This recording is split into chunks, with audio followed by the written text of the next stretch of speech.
there tells the tale of the disappearance of Ichabod Crane, schoolmaster of Sleepy Hollow, the very same unfortunate Ichabod who encountered the ghost of a Hessian soldier whose body is buried in the town churchyard. The specter is known at all the country firesides by the name of the headless horseman of Sleepy Hollow. It was the very witching time of night that Ichabod pursued his travels homewards. No signs of life occurred to him, but occasionally the melancholy chirp of a cricket. All the stories of ghosts and goblins that he had heard now came crowding upon his recollection. The night grew darker and darker. A small brook crossed the road and ran into a thickly wooded glen. A few rough logs laid side by side served as a bridge over this stream. To pass this bridge was the severest trial. This has ever since been considered a haunted stream. By the side of the bridge caught the ear of Ichabod.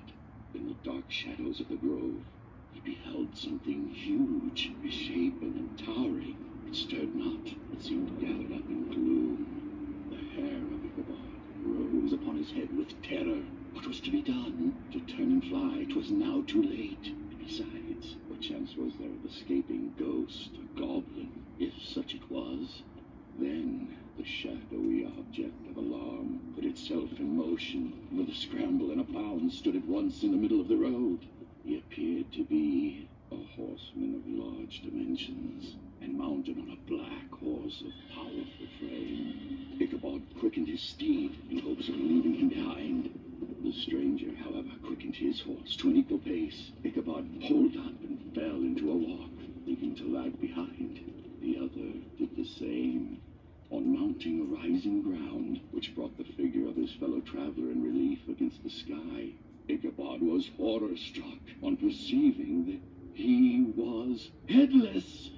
But his horror was still more increased on observing that the head, which should have rested on his shoulders, was carried before him on the pommel of his saddle. His terror rose to desperation. Away then they dashed through the thick and the thin, stones flying, sparks flashing at every bound. Ichabod's flimsy garments fluttered in the air as he stretched his long, lank body away over the horse's head in the eagerness of his flight. They had now reached the road which turns off to Sleepy Hollow. But Gunpowder, who seemed possessed with a demon, made an opposite turn and plunged headlong downhill to the left. This road led over a bridge to a green knoll on which stands a church. The panic of the steed had given his unskillful rider an apparent advantage in the chase.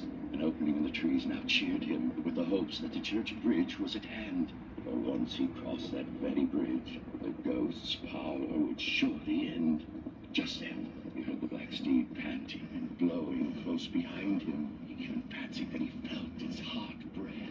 While Gunpowder sprang upon the bridge, he thundered over the resounding planks. He gained the opposite side, and now Ichabod cast a look behind to see if the pursuer should vanish. Just then, he saw the goblin rising in his stirrups, and in the very act of hurling his head at him.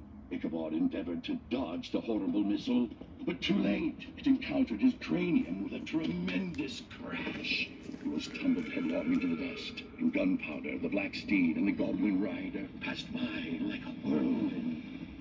The next morning, the old horse was found soberly cropping the grass at his master's gate. Dinner hour came, but no Ichabod. The boys assembled at the schoolhouse and strolled idly about the banks of the brook, but no schoolmaster. And after diligent investigation, they came upon his traces. On the bank of a broad part of the brook, where the water ran deep and black, was found the hat of the unfortunate Ichabod, and close beside it, a shattered pumpkin.